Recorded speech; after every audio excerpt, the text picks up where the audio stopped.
Amira stood in the hallway of the apartment building where her family had lived for 3 years, staring at the white paper that would make them homeless, and felt the same terror she'd felt in Aleppo when the bombs started falling. Her hands shook as she pulled the notice off the door. Her 4 children were inside: Layla, 14, Omar, 11, Fatima, 8, and little Yusuf, 5, doing homework, unaware that in 30 days they would have nowhere to live. The notice was simple, legal, and devastating. Dear tenant, pursuant to Oregon revised statutes, you are hereby notified that your month-to-month tenancy will be terminated effective April 15, 2019. Your current rent of $1,200 per month is being adjusted to market rate of $2,400 per month. If you wish to remain in the unit, you must agree to the new rent within 7 days. Otherwise, you must vacate the premises by April 15, 2019. Failure to vacate will result in legal eviction proceedings. $2,400. Double. Impossible. Amira made $10 an hour babysitting for 3 families in the neighborhood, about 30 hours a week, roughly $1,200 a month. Her husband Khalil made $12 an hour working as a janitor at a downtown office building, 35 hours a week, roughly $1,680 a month.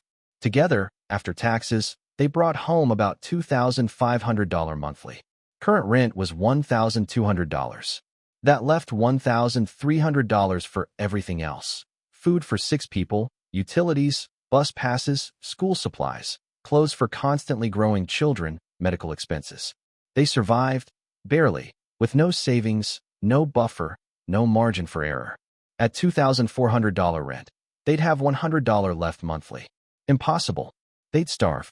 Amira unlocked the door, walked into the small 2-bedroom apartment that had been their first stable home since fleeing Syria 3 years ago, and tried to figure out how to tell her children they were about to be homeless again.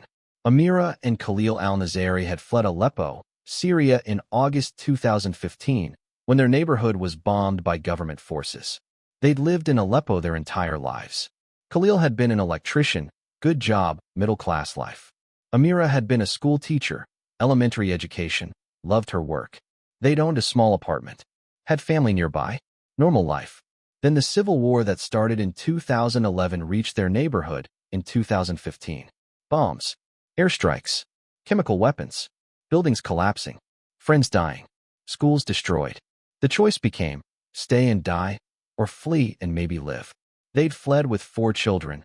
Layla was 10, Omar was 7, Fatima was 4, Yusuf was 1, and whatever belongings fit in 2 backpacks. Everything else, their home, their possessions, their entire lives, left behind in rubble. They'd spent 2 years in a refugee camp in Turkey. Al-Nazaris camp. Tents. Overcrowding. Limited food. No work permits. No school for the children. Waiting. Just waiting. In 2016, they'd applied for refugee resettlement through the United Nations High Commissioner for Refugees. The process took 18 months: interviews, background checks, medical examinations, security screenings. Invasive, exhausting, but their only hope. In January 2018, they'd been approved for resettlement in the United States. Portland, Oregon, a city they'd never heard of, in a country they knew only from movies, speaking a language they didn't speak. Catholic Charities of Oregon, a refugee resettlement agency, had met them at the airport, helped them find their first apartment, enrolled the kids in school, connected them to ESL classes, helped Khalil and Amira find jobs. The apartment was in Southeast Portland, Jade District, diverse immigrant neighborhood, affordable then. $1,200 per month for 2 bedrooms. Small, 800 square feet for 6 people, but it was theirs. Safe. No bombs. No soldiers. No chemical weapons. Home. For 3 years, they'd rebuilt. Slowly. Khalil's janitorial job. Amira's babysitting.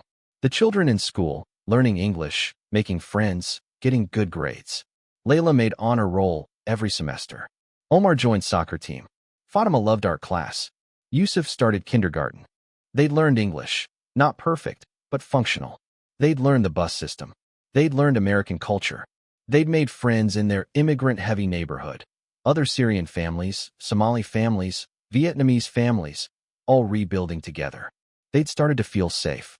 started to imagine futures. Layla wanted to be a doctor. Omar wanted to be an engineer. Maybe, they'd thought, America would give their children the chances Syria's war had stolen. And now, eviction notice. Rent doubled. 30 days to leave. Southeast Portland's Jade District had been changing rapidly since 2016.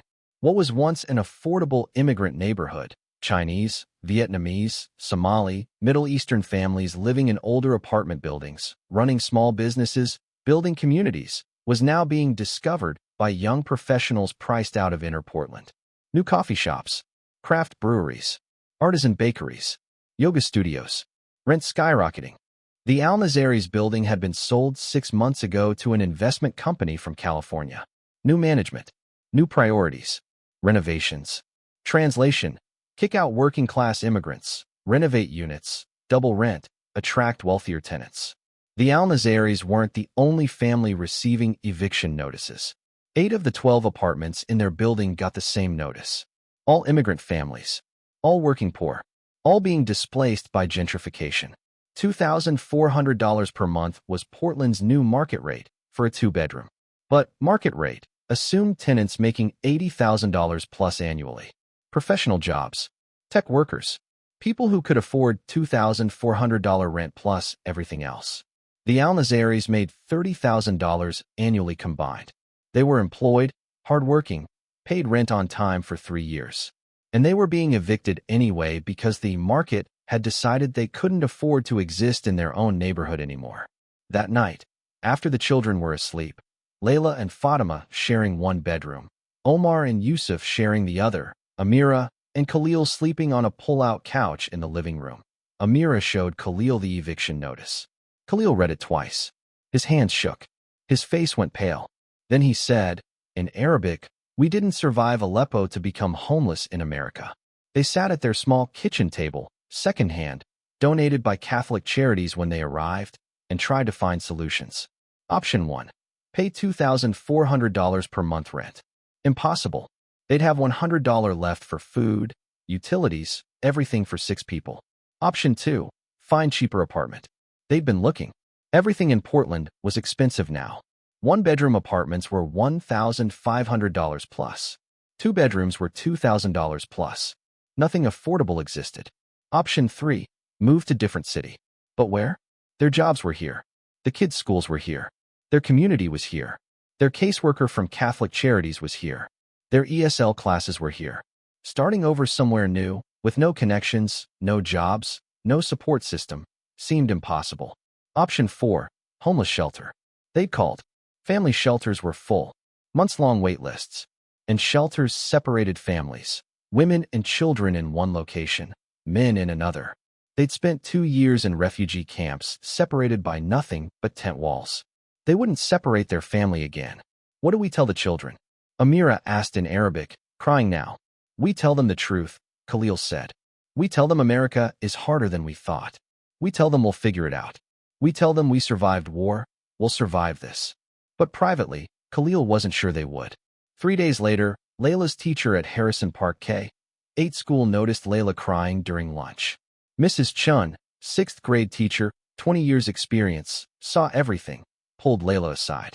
Layla, Habibi, what's wrong? Layla had been holding it together for 3 days. But Mrs. Chin's kindness broke her. We have to move. The landlord doubled rent. We have 30 days. My parents don't know where we'll go. I heard my mom crying last night. Mrs. Chun, I don't want to be homeless. I don't want to leave my school. Mrs. Chin's heart broke. She'd taught dozens of immigrant and refugee students over the years, knew their struggles, knew their resilience, and knew that Portland's housing crisis was destroying families like the Al-Nazaris.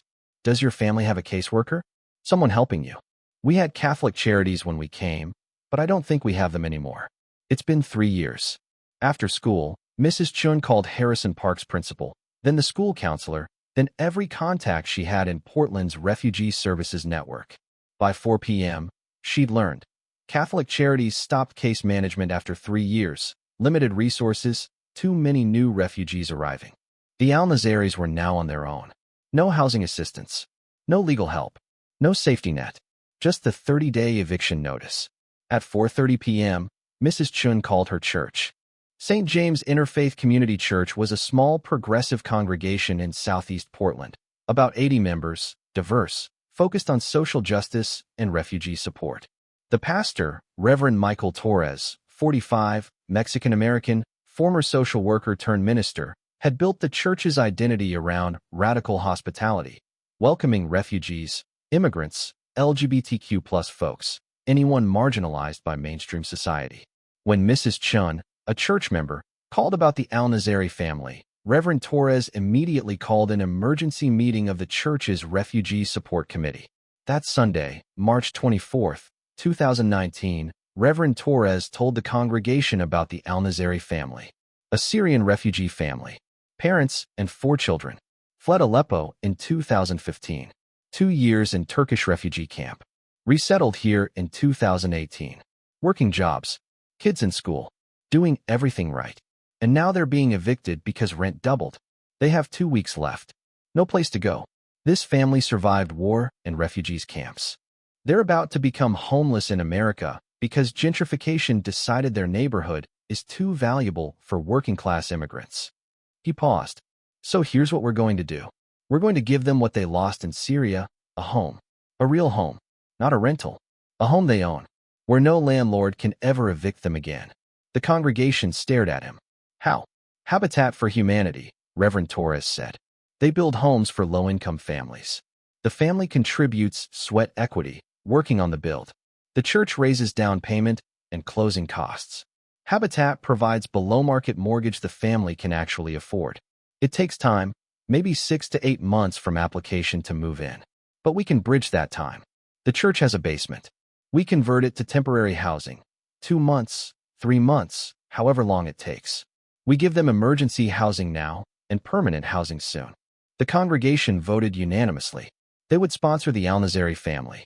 On April 10, 2019, 5 days before the eviction deadline, St. James Church members moved the Al-Nazari family into the church basement. It wasn't much. 600 square feet. No kitchen. They'd use the church kitchen upstairs. 1 bathroom. Concrete floor. Church members brought rugs. But they'd set up privacy curtains dividing the space into bedrooms, brought beds and furniture, made it livable. Temporary. But safe. But home. Amira cried when Reverend Torres handed her the key. Not because the basement was nice, it wasn't. But because for the first time in 4 years, since fleeing Aleppo, someone had said, "We won't let you be homeless. You're family now." The plan. Phase 1. April-May 2019 family lives in church basement. Church provides temporary housing. Phase 2. May-June 2019 church fundraises for Habitat for Humanity down payment and fees. Goal, $15,000.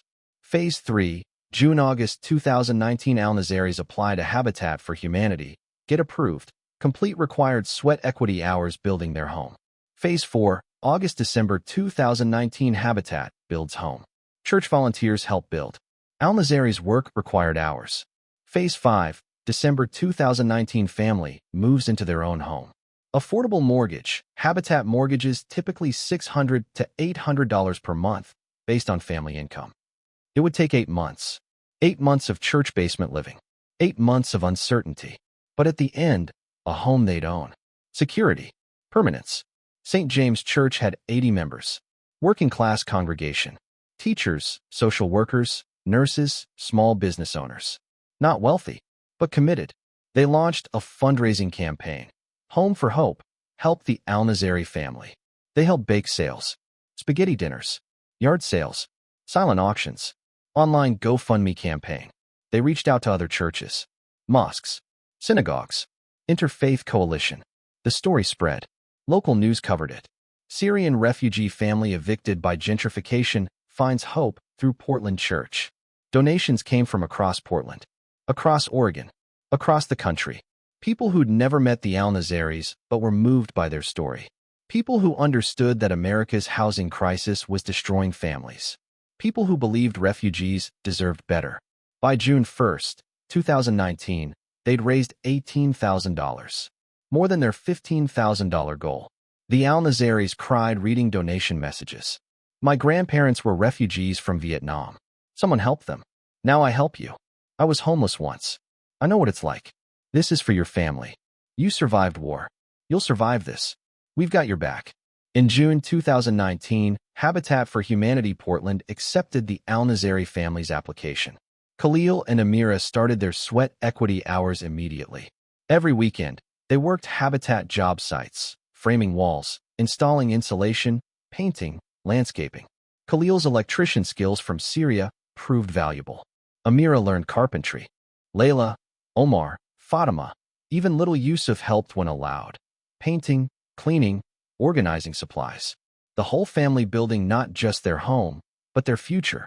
St. James Church members volunteered too. 40 church members logged hours on the Al-Nazari home build. Interfaith volunteers joined. The home became a community project. Construction started August 2019. Southeast Portland, about 2 miles from their old apartment. 3-bedroom, 2-bathroom, 1,200 square feet. Modest. Perfect. The Al-Nazaris worked every allowed hour. Khalil took vacation days from his janitorial job to work the build. Amira rearranged babysitting schedules. The children came after school, on weekends. They'd lost their home in Aleppo to bombs. Now they were building a new home with their own hands. On October 12, 2019, they installed the front door. Khalil and Amira together, with Habitat's supervisor guiding them, hung the door that would be theirs. The door no landlord could lock. The door that meant permanence. On November 20th, 2019, final inspection passed. Just 8 months after the eviction notice, Al-Nazari family received keys to their home. The home dedication ceremony happened on a cold Saturday morning. Drizzling rain. Typical Portland December. 200 people attended. St. James Church congregation. Other churches. Habitat volunteers. Harrison Park school teachers and students. Neighbors. News cameras. Reverend Torres said a blessing. Habitat for Humanity Portland director gave remarks. Layla, speaking in English she'd learned over 3 years, gave a speech. When we lived in Syria, we had a home. Then war took it. When we came to America, we had an apartment. Then gentrification took it. Today, we have a home again. But this home is different. This home, nobody can take. This home, we built with our hands. This home, people who didn't even know us helped us get. Thank you to St. James Church. Thank you to Habitat for Humanity. Thank you to everyone who donated, who volunteered, who believed refugee families deserve homes. We will never forget what you did for us. The audience cried. Amira and Khalil cried. The children cried. They cut a ribbon, unlocked their door, walked into their home, their actual, permanent, owned home. 3 bedrooms.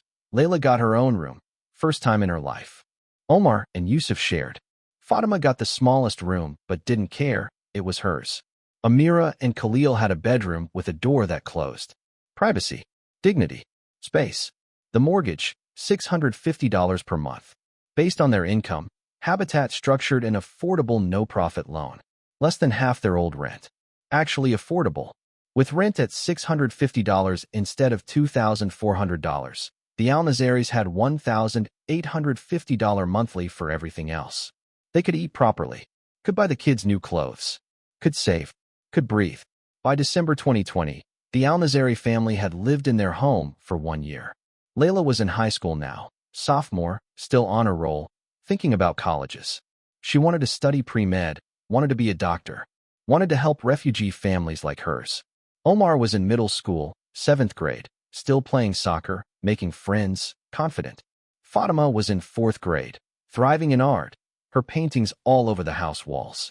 Yusuf was in 1st grade, learning to read, proud of every book he finished. Khalil still worked as a janitor, but he'd gotten a raise, $13.50/hour now. Still not much, but better. Amira still babysat, but she'd also started taking community college classes, early childhood education. She wanted to be a teacher again, like she'd been in Syria. Maybe someday she'd teach in America. They'd painted their home, colors they chose. They'd planted a small garden, vegetables and flowers. They'd made friends with neighbors, other working-class families, some refugees, some longtime Portlanders. They'd become American citizens.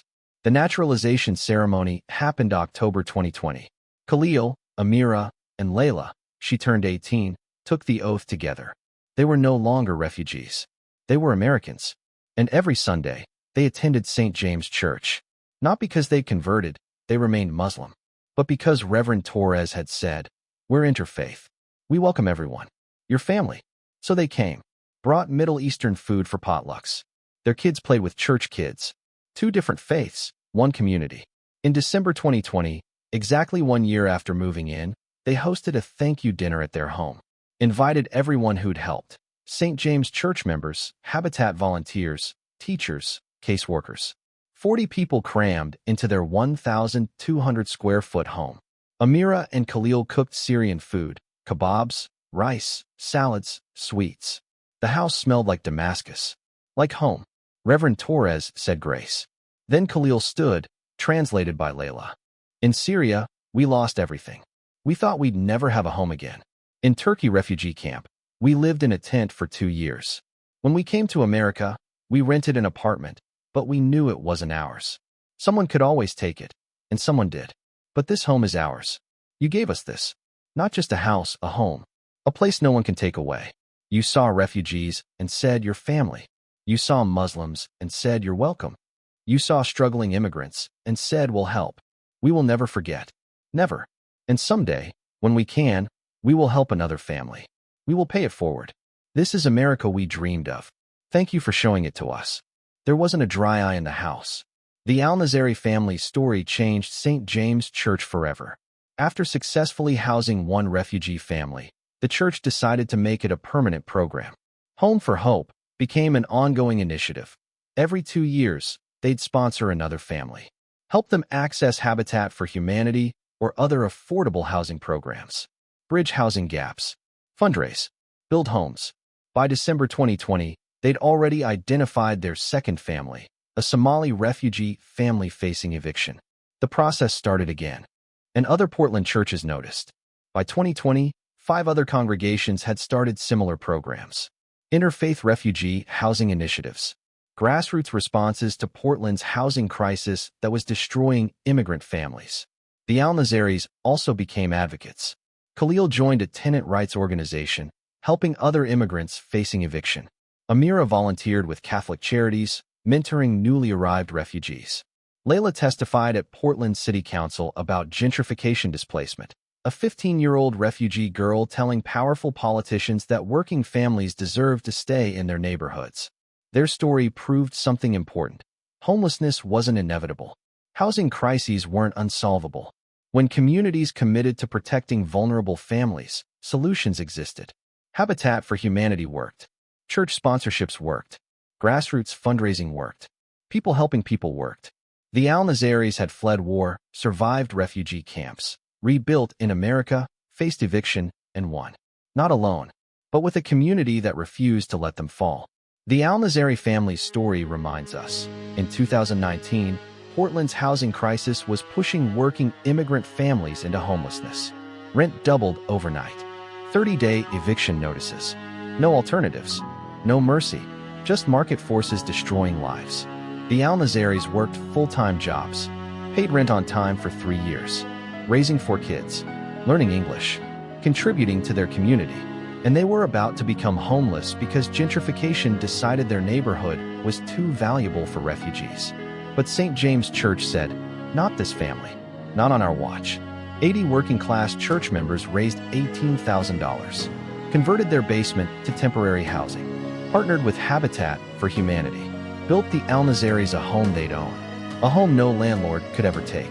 8 months, church basement to homeownership, from eviction to permanence, from refugees to homeowners to American citizens. Like, subscribe, and share if you believe refugees deserve homes, not just survival. Join the conversation. Have you or your family faced housing displacement?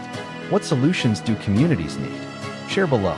Remember, the Al-Nazaris survived Aleppo's bombs, Turkish refugee camps, and American gentrification. They won because a church refused to let them lose. That's what community looks like when it works. Support refugee housing. Support Habitat for Humanity. Support communities protecting families.